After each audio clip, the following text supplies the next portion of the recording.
Okay.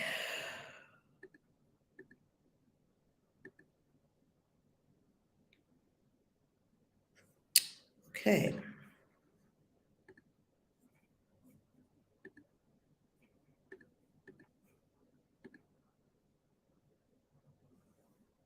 Okay.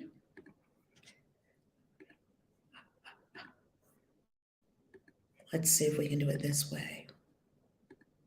Okay, here we go. Lesson 89. These are our review ideas for today. Every day we are together for 365 days in an unusually intense and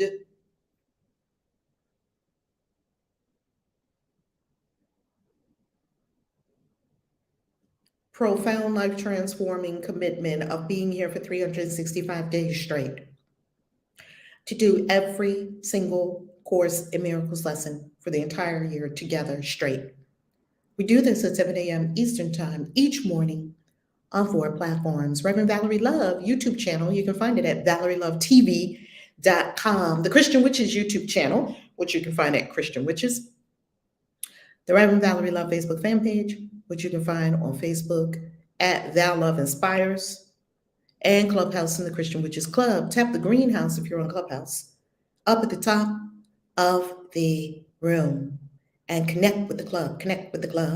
And if you are on any platform, connect so that you know when this is happening. Connect, follow, or whatever buttons they ask you to push on the platform you're on. Tap them all. All right, and by all means, engage. These are our review ideas for today. Lesson 77. I am entitled to miracles. Tell yourself, I am entitled to miracles. I'm entitled to miracles because I'm under no laws but God's. We reviewed that yesterday. Yesterday, we remembered that we are not under any man-made laws that we ourselves have come up with and that we ourselves have subjected ourselves to. We are under no laws but God's, and we understand the laws of God or the laws of the universe because they are all laws of love and freedom. Being under the laws of God means that you are under the laws of freedom. His laws release me from all grievances and replace them with miracles. Under the laws of God and under the means for God to bring salvation to the whole human race. And what we mean by salvation is simply peace of mind, happiness. God's will for you is perfect happiness. God's will for all is perfect happiness. And in this plan for salvation, the perfect will is your perfect happiness. That's really all salvation means, is to save me from my mind. It doesn't mean that you need a savior high in the sky to come down and rescue you. There's no rescuing in God's plan because what is divine doesn't need rescuing. You are divine. The problem is that we're holding grievances from made up perceptions in the mind. And therefore we have weaved an unreal world. And we have determined in these Course in Miracles lessons that we will free ourselves from the unreal world and we will return to the real world. The unreal world is full of grievances and problems with people and things, situations, events, and circumstances. The real world is miracles, love, peace, joy, bliss, and happiness. It is not a utopian, imaginary, Pollyanna belief that we're going to, it's not escapism. It's the truth of our very being, that as you meet the challenges on the third dimension in the game that we're all playing, right? Florence Scovel calls this the game of life. As we're playing the game, you can meet it with joy. That's not escapism. That's playing the game with joy, meeting the challenges with peace, being still on the inside, breathing, changing the frequency, and being perfectly aligned with perfect divine mind. And I would accept the miracles in place of the grievances. I want miracles in place of my grievances, which are but illusions that hide the miracles beyond. The grievances that I hold against what I think people did to me, what I think they said to me, what they shouldn't have done, what I shouldn't have done, what he said, what she said. I think I'm going to throw it all in the trash. In other words, otherwise known as my entire bullshit story. I think I'm going to put it all in the trash. And instead, There's something I'm going to pick up instead. Instead, I'm going to pick up miracles. Because I have to choose between a miracle and a grievance. A miracle is an expression of love. A grievance is a block to love. I have to pick, do I want miracles, expressions of love? Or do I want grievances? I want to be right because you're wrong. Which one do I want? Now I would accept only what the laws of God entitle me to have, that I may use it on behalf of the function he has given me. You have a function. The function is to light up the world. The function is to bring salvation to all minds through your forgiveness. Forgiveness of what? Forgiveness of all the grievances. It's really very simple. It's free your mind. Free your mind. How? By letting go of everything. Letting go of it all. Free your mind. And be in the miracle zone and accomplish great things. And be the light of the world. Other people see you in the miracle zone and operating in the miracle zone and operating from happiness and love and joy and peace and abundance and prosperity and high vibration and causing miracles to occur from your consciousness, not because you're making them happy, you're causing them to be, and you're allowing them. Cause is always consciousness, and the effect is always in the third dimension.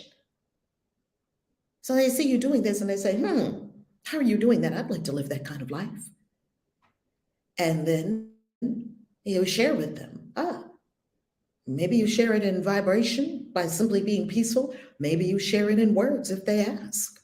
Either way, you're lighting up the world. You might use these suggestions for specific applications of this idea. And if we think this is a foreign idea, we know these people. We know people who light up everything. They light up the room when they come in. We even say it. It's in our wordology. When they walk in the room, they just light up the whole room, right? Because they're in touch with their light. They're not holding this against that person and that against that person. And when you understand that now you can walk about and not be in fear and not be in insecurity, especially if you walk in a room and quote unquote, you're in a room with highly accomplished people or people that seem to know more than you on the third dimension, or people who you perceive as being more successful than you will never again feel any kind of insecurity or being out of place or, uncomfortability around crowds, social awkwardness. I used to have all that stuff. What was it coming from? It was coming from fear. And what was the fear? The fear was of attack. At its very core, the Course tells us what the fear is. The fear is, I believe in separation, the only problem. I see a person over there and I'm over here. That's the first problem, separation. I think this is two different things going on when really behind the great web of life is one invisible one. One invisible one.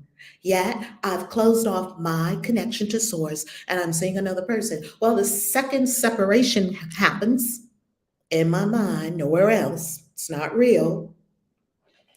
I now think that there's another, and I now believe that somehow they can attack me, or that I need to attack them, or somehow I need to protect myself, or somehow they're going to get me, or now there's an againstness came up with the separation. Againstness doesn't come up if you're not separated. If a mom is pregnant, you don't normally hear under regular perfected divine circumstances, you do not hear that a mom, let's say a mom that's pregnant with a baby, and let's say under these circumstances, it's a regular pregnancy, she wants the baby, they're so happy, here comes the baby. You don't usually hear a mom completely view the baby as separate. We know that somehow intuitively there's a oneness. If I eat something, it's going to affect this being. If I think this way, let me keep myself relaxed because we know it's going to affect this one. So the oneness is completely there. When we were all in the womb, we knew that what I do is going to affect this being. Yet, as soon as people are born and grow up, you and I, the you and the I come into place. Let's let go of that. And let's peer beyond the clouds to the reality. To the reality. You might use these suggestions for specific applications of this idea. This means here comes the ammo. When something comes up in the game today, just in case it comes up in the game today, behind this is a miracle to which I am entitled. See, I'm entitled to miracles. Right now, I'm having a grievance. Yet, I'm going to tell myself, behind this is a miracle. And I'm entitled to the miracle that's behind this. Behind the slap is a miracle. Behind what I saw is a miracle. I'm not going to let the grievance of a slap hold me from seeing the miracles. Let me not hold a grievance against you, Chris Rock, against you, Will Smith, but offer you the miracle that belongs to you instead. These are all children of God, one with me. I and thee are one. You and I are one, just as I and the Father are one. Let me not hold a grievance. Let me not keep talking about people I don't even know. Let me let my grievance go. Let me forgive what I think I saw, because I don't really know what I saw. And behind it is a miracle. Let me go past the story to the miracle. Seeing truly, this offers me a miracle. Seeing truly, this offers me a miracle. Wow, what? You mean there's a miracle in here? And all I'm seeing is crazy. Well, tell yourself, I'm entitled to miracles. I'm a divine being. You're a divine being. You are entitled to miracles. If all you're seeing is grievances and not miracles, tell yourself, I need to see something else, universe. Because all I'm seeing are grievances. All I'm seeing is problems. I need to change my seeing. That should be obvious, but we don't do that. We say, I need to change the world. Y'all need to change because I'm seeing a grievance. We don't address it where the problem is. The problem is in my mind because my mind is seeing a grievance. My mind is seeing something, and the Course says, I'm upset because I'm seeing something that is not there. I am seeing something that is not there. That means it's an imaginary construct. I made it up. Seeing truly, this offers me a miracle. If I saw it the way God was seeing it, if I looked at it with Christ's vision, maybe I would see a miracle instead of a grievance. Lesson 78. Let miracles replace all grievances. Let miracles replace slap grievances. Let's replace it all with miracles. Wow, that feels good. By this idea, do I unite my will with the Holy Spirit? You see, the Holy Spirit lives within us, every being. It's the voice for God, capital V, voice for God. And the Holy Spirit, some call it a female, some call it a male, some call it a feminine energy, some call it a masculine energy. All good, there's no right or wrong. It's however it works for you, right? The Holy Spirit has a will. It's the will of God. Let me unite my will with the will of the Holy Spirit, because the Holy Spirit is here to free me, to help me. Now, you can do anything with your will that you want. It would be great to unite your will with the will of the universe and perceive them as one. Know that my will and the will of the universe is one and the same. Happiness, bliss, peace, ecstasy, joy, perfection, beauty. That the will of the universe expressing as the wave is the same as the will of the universe expressing as you and your books and your children and your life. The will of the universe expressing as a rose unfolding and blossoming is the same as the will of the universe as you unfolding and blossoming. It's the same one will. There's only one unction, and the unction of the universe, the thrust, the whole flavor and impetus of the universe is expansion in love. Align with that. By this idea, do I accept my release from hell? By this idea, do I accept my release from hell? Because hell is separation. And I'm going to come into oneness with the Holy Spirit, oneness with this whole great, big, fabulous cosmos. By this idea, do I express my willingness to have all my illusions be replaced with truth? I am now expressing to the universe, please, universe, let all my illusions be replaced with truth. Wow.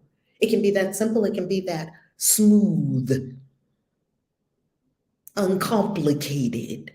Just let all my illusions be replaced with truth. It's called forgiveness, according to God's plan for my salvation, according to this beautiful universe's plan to free me from my own crazy mind. Let all my illusions be replaced with truth. I want to see the truth. I don't want to see illusions. I would make no exceptions and no substitutes. I'm not going to forgive 90% of the things that occurred in my life and hold on to the 10% because they should have never done that. And I could forgive all of that. But no, I'm not forgiving that because they should have known better. They shouldn't have done that. That's out of, oh, no, I can't accept that. It's unacceptable. I can't accept that they did that. No, I'm not forgiving them. And knowing, understanding now as we do, day 89, that all forgiveness is for self. I'm not forgiving someone else. I'm clearing my own mind. I would make no exceptions and no substitutes. I'm not going to have, as they call them, pet peeves. I'm keeping a grievance as a pet. I'm stroking it. I put it on a leash and I take it around with me everywhere. It's my pet. These are my grievances. Now, the big ones, I can let them go. I can, or maybe the small ones or whatever. There's no really difference in degree because the Course says they're all equally disturbing to my peace of mind. So I'm going to forgive this batch of grievances. This I can't forgive. No, no, no. Go to that thing that for you is unforgivable. Go there. By this idea, do I accept my release from hell? Hell is holding on to the grievances that we want to have like pets. And many times we're not even aware that these grievances are in our consciousness until we go deep into the shadow and we understand, wow, I've been harboring in the darkness of my being, which this dark energy is really for me to free up and create in my life. Yet I've been using this dark energy to hide the things that I don't want to look at. I'm not going to do that anymore. By this idea, do I express my willingness? The Course uses this word over and over and over again. Willingness. You must be willing for the spiritual path. You must be willing. I'm willing to have all my illusions be replaced with truth. I'm willing to have all my illusions that I had about being a Black woman in America in this time on planet Earth. I'm willing to let all these illusions be replaced by truth. Now, what are my illusions? I believe this about Black people, this about Black people, that about Black people, that about Black people, that about Black people, that about Black people. I believe this about white people, this about white people, this about white people, this about white people. Oh, I'm piled up with so many beliefs about myself and other people, putting myself under laws that are no laws, that are not God's laws. Putting myself under the laws of what a Black woman can or cannot do in America. Well, I put those laws on myself. God did not place those laws upon me. And God did not create a garden of many colors and many creeds and many ways of doing things for us to fight about the differences. God created a garden for it to be beautiful, like all gardens. You never went to a botanical garden and saw it just filled with red roses. No, they have irises and lilies and petunias and begonias and lilies and on and on and on, and carnations and everything, and tulips and this. That's what makes a botanical garden so beautiful, because it's vast variety of deliciousness. Like, how many different kinds of flower can we have? A lot, almost endless. Same with people. You never heard a petunia argue with a rose. It never has happened, and it never. You're redder than me. I don't like your color. I'm gonna beat you down. You the devil. We never heard this from flowers. Stop it. Drop the insanity. Drop it all. It's all insanity. Drop it. Drop it. Drop it. If you think that a divine being can be summed up in a color, a sex, a creed, a religion, I'm Christian. So you're Muslim, therefore we are enemies. Sworn enemies. You're still fighting the holy wars inside your mind. No, we're not going out there and doing some kind of crusade. Just go another country and kill all the people that don't have the same religion that you do. And call it God. Call it God. Wow. That's what we do. That is what grievances looks like. I'm Christian, you're Islamic. No. That's what grievances look like. And when you get a bunch of people together that have common grievances, but we would call that a war. That's what we would call it. Drop your grievances. Lives depend upon it. The salvation of all humanity depends upon your light in your mind. Because remember, you are the salvation of the world. We're expressing our willingness to have all my illusions be replaced with truth according to God's plan for my salvation. I would make no exceptions and no substitutes. I want all of heaven and only heaven as God wills me to have. Tell yourself, I want all of heaven and only heaven. Tell yourself, I want all of heaven and only heaven. Tell yourself, I want all of heaven and only heaven. Tell yourself, I want all of heaven and only heaven, none of hell. You don't have to have hell. Stop bringing hell into your experience. You don't have to have it. Just tell yourself, I want only heaven and all heaven. My whole life is only heaven and all the time. Make that statement in your own mind. Stop telling other people. Other people are not your problem. Your mind is your problem. It's the only problem because your mind believes in separation. And we've already been given the solution. We've already been given the solution. And the solution, God put the solution where the problem is, in my mind. That means in your mind is the kingdom of heaven. Wow, God is so magnificent. Thank you, universe. Thank you, universe. Source. I have to praise. It's a bursting forth of praise from my spirit that we have been saved. Be happy, celebrate it. Useful, specific forms for applying this idea would be, here's some ammo. Here's some arrows in your quiver. And when something comes up, I'm ready. I'm ready. I'm not looking for something to come up, because whatever you're looking for, you'll find. If something occurs while I'm in heaven and all of a sudden my mind went to hell, if I fell down the ladder into hell, whoa, I'm in hell right now with these thoughts. Here's what I could use. Here's what you can use, beloved. I would not hold this grievance apart from my salvation. No. I'm not going to hold this grievance apart from my salvation. I'm not doing it. I'm not going to stay in hell. Let our grievances be replaced by miracles. Fill in the name. Let our grievances be replaced by miracles. Say it to yourself in your mind, to the person that you are having a grievance with. Do you notice that the mind likes to argue with people that are not even there? My mind has had full-blown, I just don't do that anymore. Oh my God. I used to get myself all worked up in an argument with a person that wasn't even there. And you play both sides of the argument. What is that but insanity? Saying what you think the person is going to say. And we don't think that casts both of us in hell. It casts both of us in hell in my mind. Let our grievances be replaced by miracles. Beloved, fill in the name. Beyond this, beyond the miracle, but beyond this, beyond what I'm seeing, beyond the grievance, beyond the slap, beyond the cuss out, beyond the keep my wife's name out your method mouth, beyond all that is the miracle by which all my grievances are replaced. Oh, you see, you have to apply it. You have to make it practical. Otherwise, these will just be pretty words on a page. It's just pretty words. They're lovely, but okay, I did A Course in Miracles this morning, and then you go about your life and you're still ratchet. We don't have the application of it to every single thing. My kids just acted crazy. Beyond this is a miracle. I want to see it. My boo just said something crazy, did something crazy. Wait a minute. I was on A Course in Miracles this morning. Beyond this is a miracle. I want to see it. I want to see it. Please, let my illusions be replaced with truth. Please, Holy Spirit. Universe, let what I'm seeing be replaced by a miracle. So you have to be willing to interject that in between, because mine is off to the races. Mad with somebody, this is a problem, that's a problem, you should do that. Oh, I can't stand when they do that. Sets me off. Just before you off to the races, back on that freight train of thought that we talked about a few weeks back, just before you get back on the freight train of thoughts of the mass consciousness, error thoughts, that's always going to be fear. It's fear freight train. Before I step on the train, I bought a ticket. Oh, wait a minute. Maybe I could let this train pass. Maybe I could.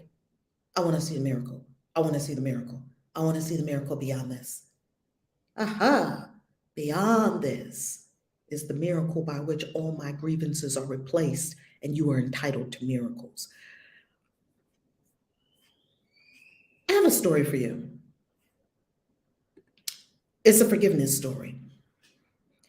If you're having a challenge releasing grievances, like I've had many grievances, I was like, no, I can forgive that. But this I cannot forgive. You know, we have our little pet grievances. We want to hold it.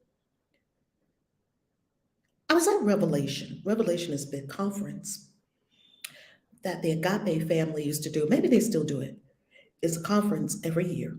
Great spiritual conference, amazing, like a festival, just amazing. And Reverend Michael Bernard Beckwith, uh, and then when he was still with Ricky Byers, Beckwith, they used to do this. And this was just an incredible experience, Revelation. Now, Revelation was held at like a big conference, right? Hundreds of people would come from all over the world for Revelation every year. And I knew I had to get to Revelation. I had to get to Revelation. I didn't have money. I did not have money to get to Revelation. I didn't even have money to pay for Revelation. And Revelation had this thing where you could volunteer. And if you volunteered, you could serve. And then they would let you could come to the Revelation conference without having to pay the fee. It was something like, I don't know, $450 or something like that. I didn't even have the $450. I had a Lexus because I was coming out of my old life. I had a Lexus in a big house. I didn't have the money to pay for the Revelation conference. That's the story I was telling myself. And I was quite convinced of this story.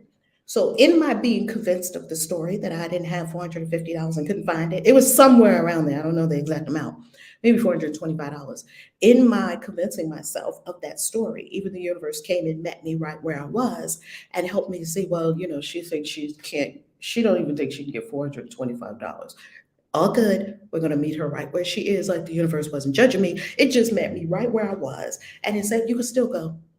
You can volunteer. So this was before I became ordained as Minister of Spiritual Consciousness.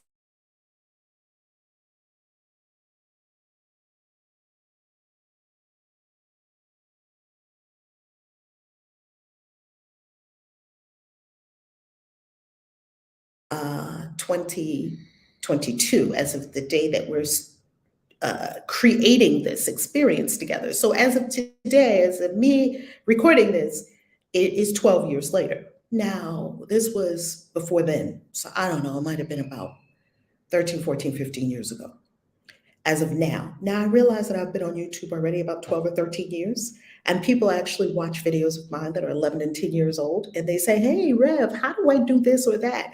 And it was an old program that we no longer do. So I just want to say that if you're watching this and it's 2040 or 2090 or 2100, and I'm not even on the planet anymore, I just want to put this in context because this is an evergreen channel. So you could very well be watching this. This is 2200. So I honor you. If you're watching this and it's 2200, hey, what's up? Hey, from the 21st century to the 23rd century. Okay, so didn't have the money. Revelation was in Atlanta. No. This one was in California. It wasn't in Atlanta. It was in California. Revelation was in California. Oh, no. Thank you, Spirit. Thank you. It was in Atlanta because I drove, because I couldn't buy the tickets. I did say, well, I do have a car. And I knew I had to get to Revelation. I had to get there. You know how you have that feeling? I have to get there. I have to do it. So, and nothing was going to stop me. Not having the money was not going to stop me. So I decided I'm going to drive. I barely have gas money. I don't really have hotel money. On the way, someone tells me, hey, you can be a roommate with someone and it'll only be like 30 something dollars because I'm driving. I don't even know how I'm going to stay there. It starts clicking together because I'm like, well, I'm packing my bags and I'm going, universe. And where I sleep, well, I don't know. I experienced so many miracles. Okay, so I don't know that I have to get there because I'm in the unforgivable space. I'm in the space somewhere in my consciousness, unbeknownst to me. We don't know these things. Somewhere in my consciousness, I'm thinking something's unforgivable, so I'm not going to forgive it. I don't know that's in my consciousness. In my mind, I think I'm good. I'm forgiving. I've been on the spiritual path. I'm loving people. Yes, everything is copacetic. No, it's not. Get my car, pack, get to Atlanta. I'm just driving. I start off in the morning. It was like 3 in the morning. I was living way out on the Eastern Shore of Maryland. And I started off like 3, 4 o'clock in the morning. Somebody was watching the kids. It was beautiful. It was beautiful. And tell all the family and everybody, I got something I got to do, right, for this weekend. And I don't know, I think it was like Thursday morning or something like that. So I was going to stay like Friday night, Saturday. It was like Friday, Saturday, Sunday kind of thing. So early in the morning, I'm driving in my car, it's 3 a.m. I turn, it's dark, no one's on the road, and I turn on the gospel music and I'm blasting it because gospel music takes me there. Native American flute takes me there, bagpipes take me there, different kind of music. So I'm playing music and I'm riding down the road. I'm like, yeah, yeah, yeah, baby. Woo! And I'm just in this high vibration. And at times I'm crying and all that. Ain't got no money. That's the story I'm in. I'm in a deep story of don't have money. It's a story. It's a story. Okay, so, and you made it up in your mind. You totally made the whole story up in your mind. So, and you decided to be broke. That's the truth of it. You decided to be broke. And why did I decide to be broke? I decided to be broke because then I could use that as an acceptable uh, reason. Excuse wasn't even a reason, it was an excuse not to do the things that I'm here to do, like the big scary things that I really don't want to do. So I find a way not to do them and I blame it on money. And then people understand in my life, oh, well, you don't have the money, it's acceptable. Oh, you're on, yeah. No, fuck that shit. Get rid of that. So here I am, I get to a revelation, and somehow I can afford the hotel. Hello? Somehow I was supposed to be in a hotel room with someone, and I hadn't met this person. They're coming to the Revelation conference. How bad could they be? I mean, come on. We're going to a spiritual conference. And so I get to the hotel.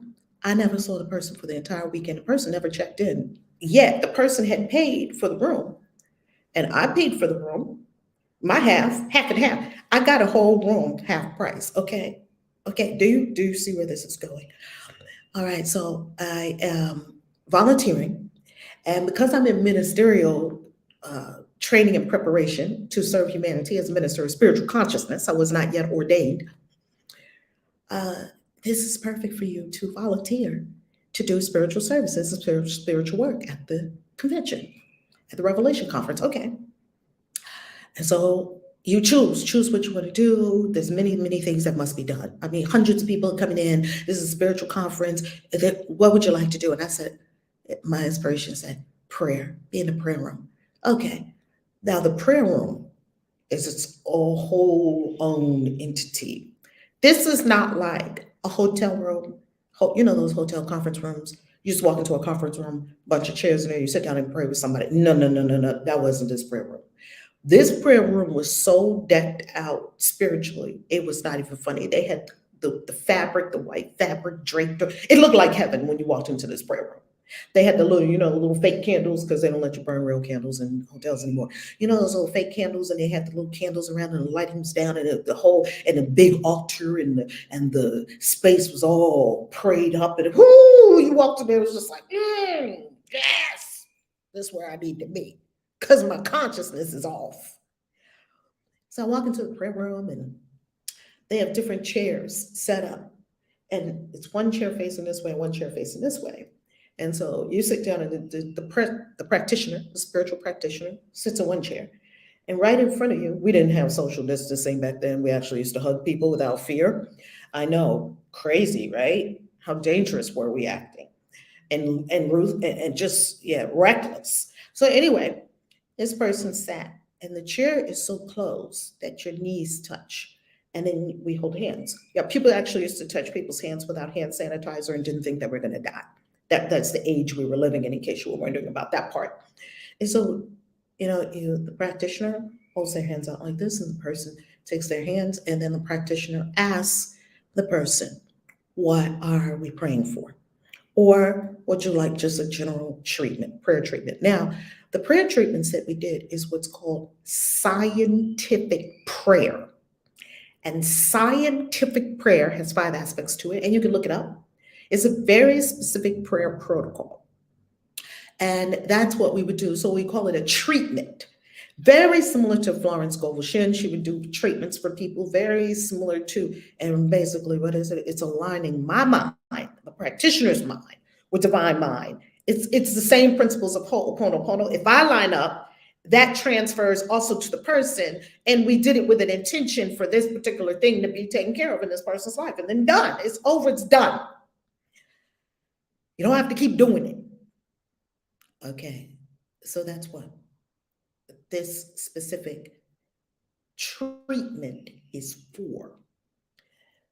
So you pick your times. that you're going to come in and that you're going to volunteer in the prayer room. Now, the prayer room opens before Revelation and it closes after Revelation. The prayer room is open 24/7 because people always meet with practitioners in there all the time in meditation. When no one's in there to be prayed for, we're simply practitioners sitting there holding a space and in meditation, which is beautiful. I just got to meditate in there for for hours.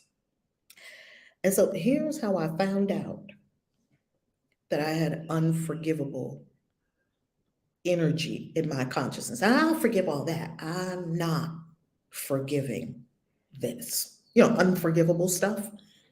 There's nothing that's unforgivable, beloved, nothing. Here's how I found out I was harboring that. I was holding it like a little pit bull behind me, and every so often it would bite my ass. Not other people, me. I was in hell.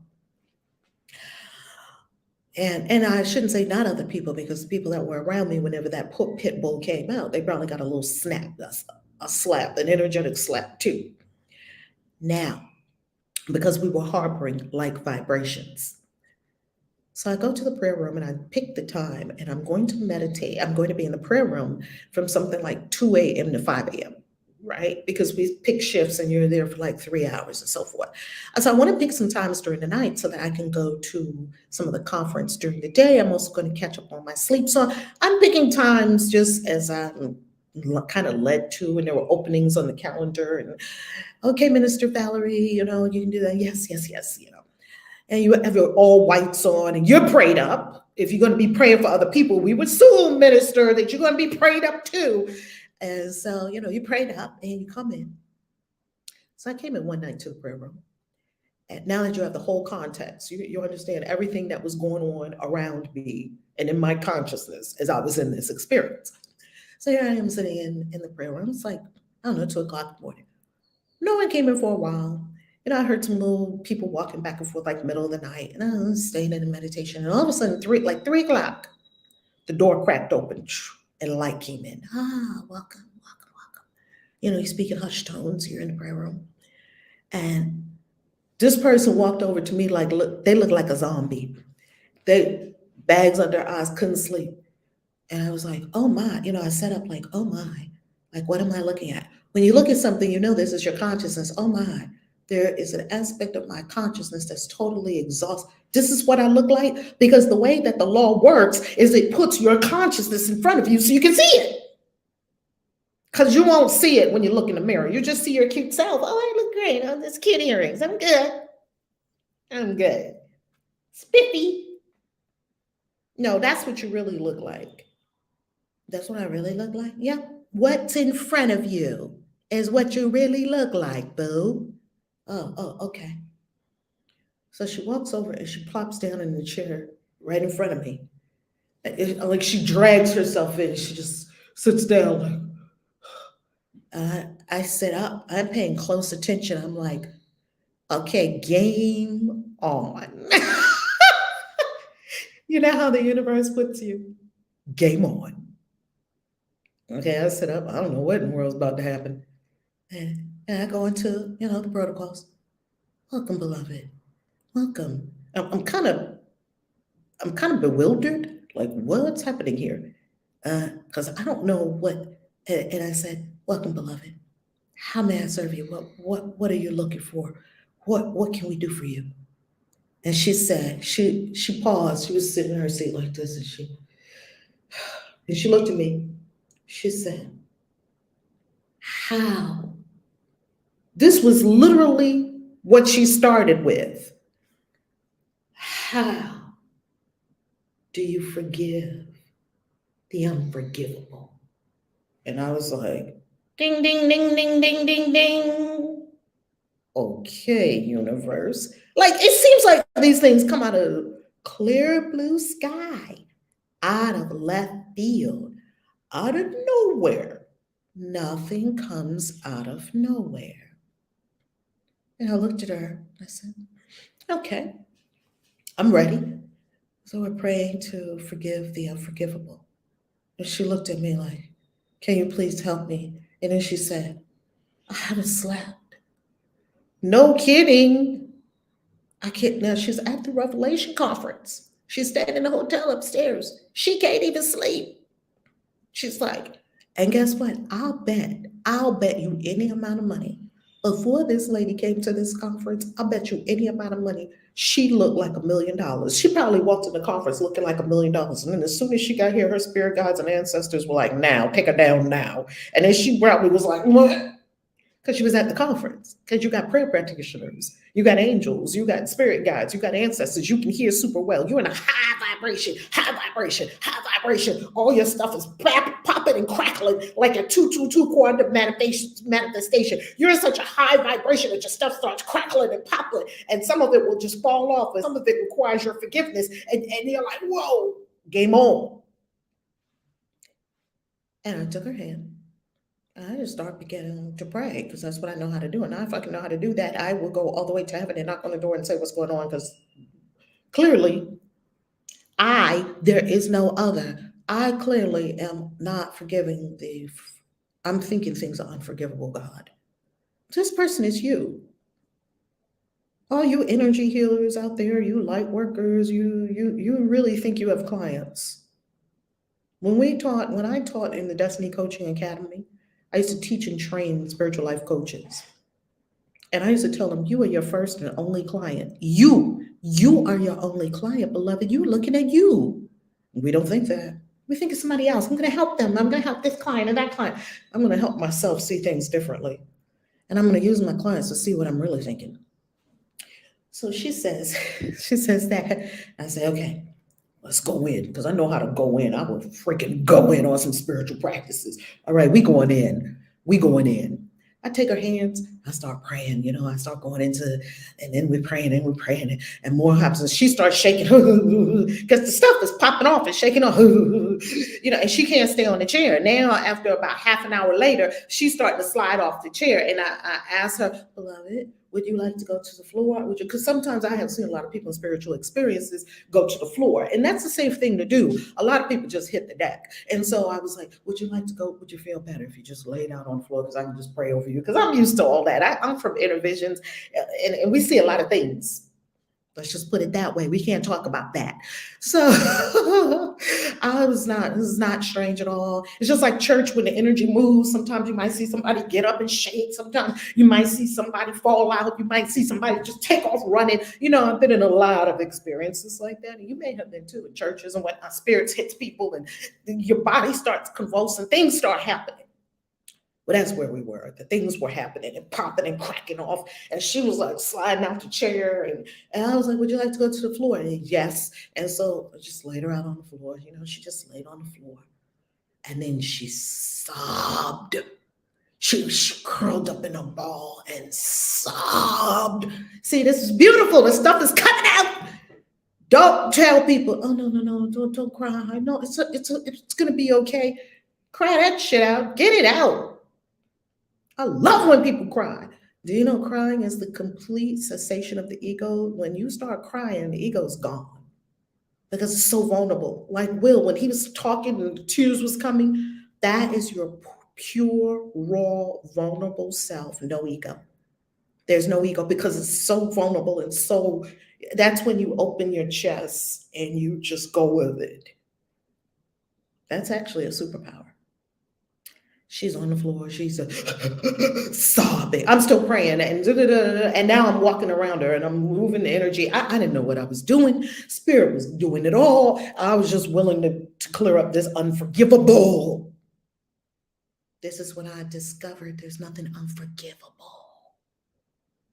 And where they're going, I'm going to give you the end of the story. We were there for 3 hours. We lost time because there's no clocks in there. I don't know, no watches. You don't got your device with you beeping and looking. None of that stuff was in there. I mean, this was a long time ago. We didn't have our devices like it was part of our hand everywhere we went. And we just didn't do that back then. 3 hours later, I called for help. I got the little phone at the little room, the little phone, the little hotel phone things, connect me with so-and-so. He came, the minister who was overseeing the prayer space, he came. He began helping me with her. We're praying and we're, also checking her for, physical experiences. Then I said, my sister is a doctor. One of my intervention sisters was there. And this intervention sister, she's a doctor. She is not she is a medical doctor. I mean, she's a psychiatrist, and she can prescribe meds. And I knew her, and I was like, well, there is a doctor in the house. That was the thought that came to me, that even though she's not like a doctor of a specific, she's a doctor of the mind, still she is a medical doctor because she is a psychiatrist, not a psychologist. So if this person is having a physical experience, I'm confident that my sister would be able to help. So my sister, who was in the hotel, I called her. That was my intervision sister. We were ordained together.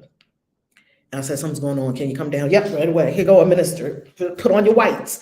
You're a minister of God. You don't get to say, no, I don't feel like doing it. I'm tired. Really? You don't get to say, call me in the morning. Really? You don't. We work for the universe. I work for the universe. I don't work for people. I work for the universe. When the universe gives me something in front of me, I'm gonna handle it.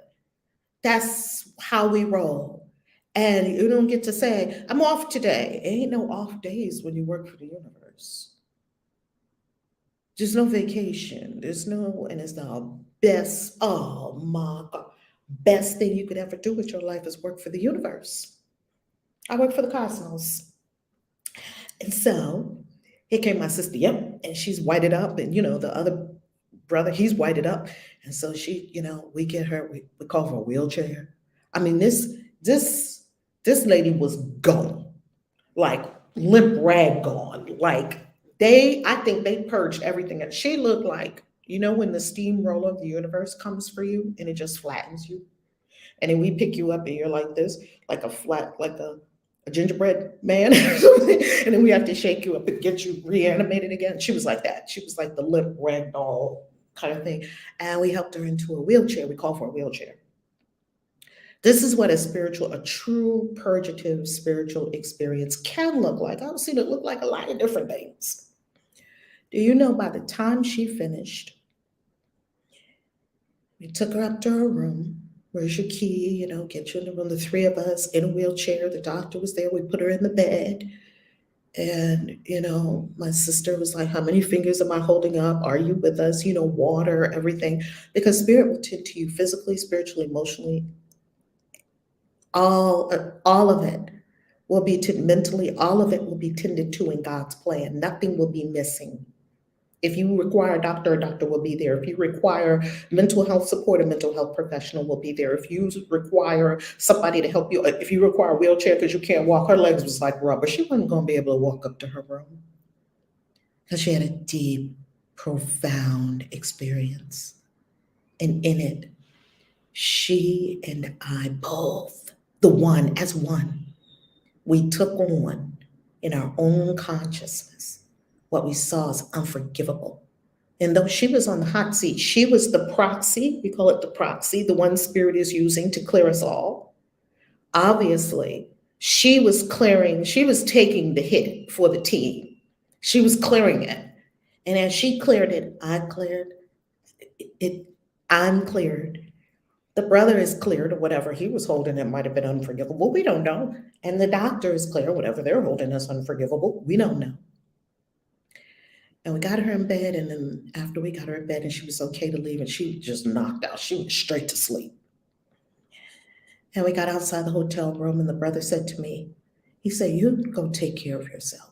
Because I was going to be on another shift at like 11 or something like that. Because I figured, it's like 2 to 5, and then you go sleep for a while, have a little breakfast, watch one of the conference, classes, then come back like around 11, 12. He said, you don't come back. You go take care of yourself. You go eat breakfast, and the next morning, this was like maybe 6, from like 3. This was like 6:30 by now.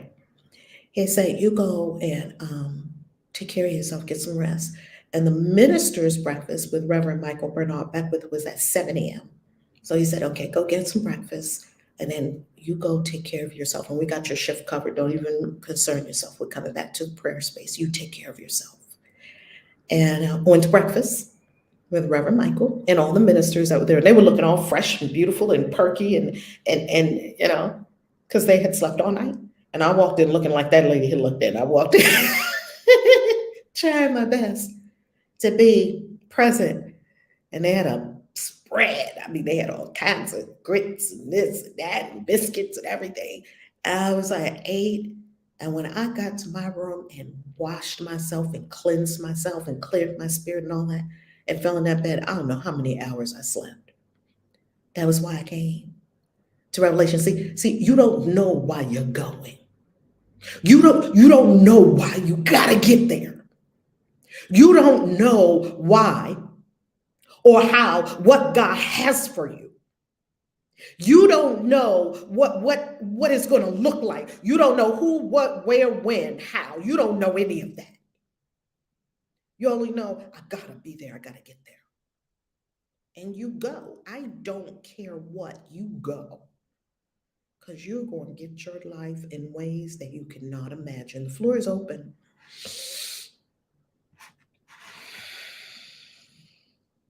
Wow, Rev.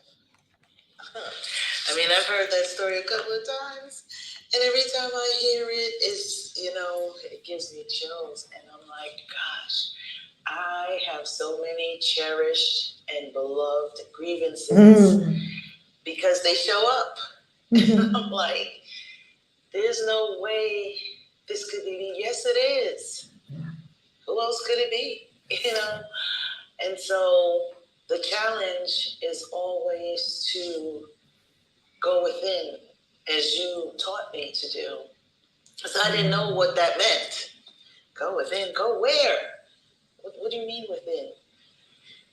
And now I understand what that means, and I also understand law, and nothing comes in front of me that's not me.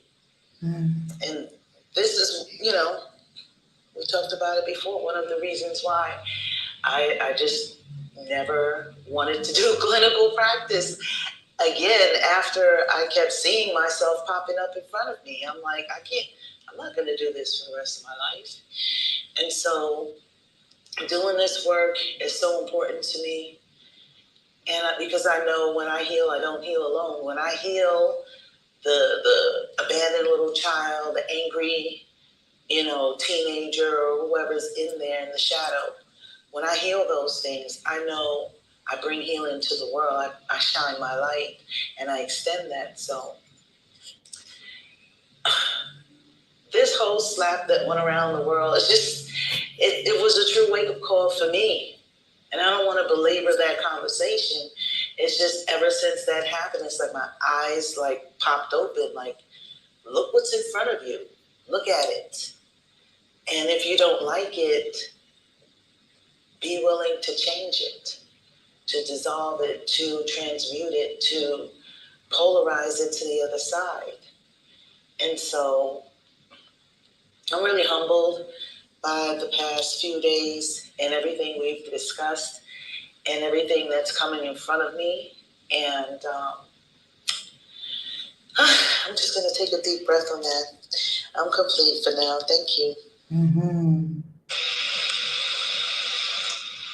Well, I've never heard that story before, and I'm really surprised that I've not heard that story before. And I just thought that you were going to say the lady was your roommate that never showed up. I was waiting for that part. I was like, so what happened to the roommate? Was it her? I've never heard you tell that story before. But I love today's reminder about the grievances. Again, that's the one that obviously I need to spend the most meditative time on is grievances and how I hold them. I hold grievances that don't even have anything to do with me. That's how much my ego loves grievances. So again, today's review was very powerful, and I know that for these 365 days, that's something that I must clear up now. Because as I said before, the pretty ones that we love to say, the ones that are my favorites that I have memorized, those ones have nothing to do with grievances, but that's what I need to work on clearing up. Becoming that unfuckwithable, as my one friend says, unbebothered, becoming all of that and truly stepping into that will that God has for us of complete joy, happiness, bliss, and peace. I'm complete.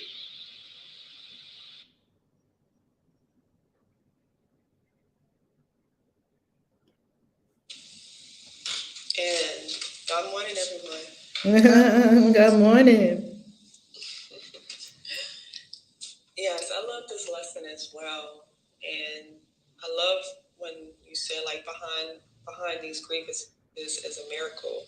I never had that type of perspective before of that's how to look at a grievance. And it just made me think about, like, oh yeah, I mean, it really is a miracle when you think about it, you know. It's even a miracle just of being able to see you in itself. And it's like, hey, here's a grievance. The miracles now that you're seeing what is inside of your consciousness. And now you have the tools to, one, know that you're entitled to miracles. And now you can start to clean. You can start doing your Ho'oponopono with this grievance. And that is a miracle because you're cleaning your consciousness from eons of whatever type of data that no longer serve you. And so I really like that perspective of now having those words when agreements do pop up for myself. We're like, all right, you know what? It's a miracle behind this. Like, there's a reason, there's a miracle. Let me do some cleaning. And you know what? I am entitled to miracles. And let the miracles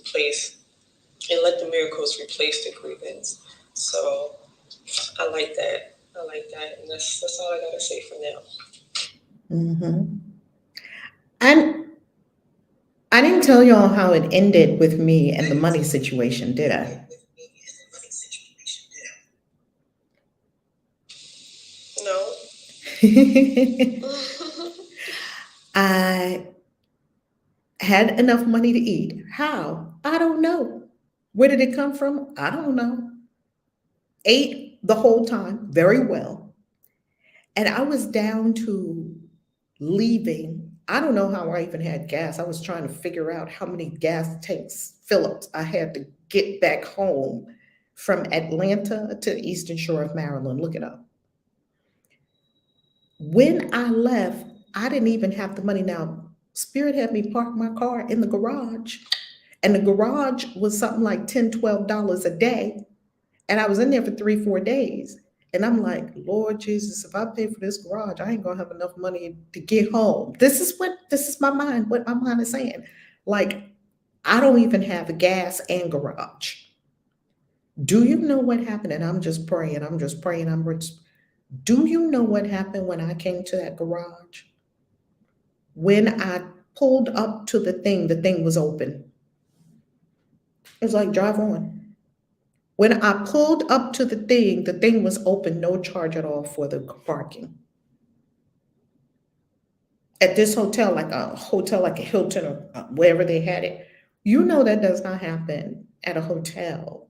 You can't get your car out of there unless you pay for the garage at the park. Usually there's a person there and everything.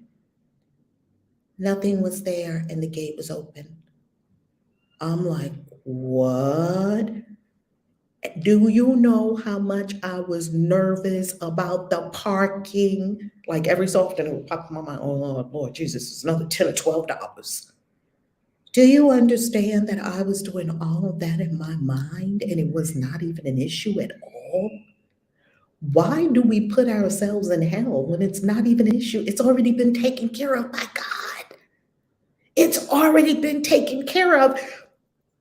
So I spent unnecessary moments in hell. I'm like, I'm having a parking lot grievance. Grievances over how to pay for parking. I got parking grievances. When God already took care of it. What are we thinking? Who's next? Grand rising, everyone. God blessings. It is by sheer miracle that I entered this room today. And I just want to first thank you for the miracle of you. I've had grievances. I've had my ass kicked. I've been at war with Tyson, beat my ass in the ring this last year, and I kept shining, I kept glowing, and I kept releasing it. But these last few weeks, when you describe that woman, that's who I saw in the mirror today. I'm 51, and most people mistake me for being in my 20s or 30s. And when I looked in the mirror this morning, I looked 61. And I was at point break where I'm like, God, I've done everything you asked me to do, universe. I've healed. I've moved to another continent. I've given up everything. I don't know what else it is that you require from me. I am depleted. And just this morning, and I'm being in all transparency, I want to completely give up.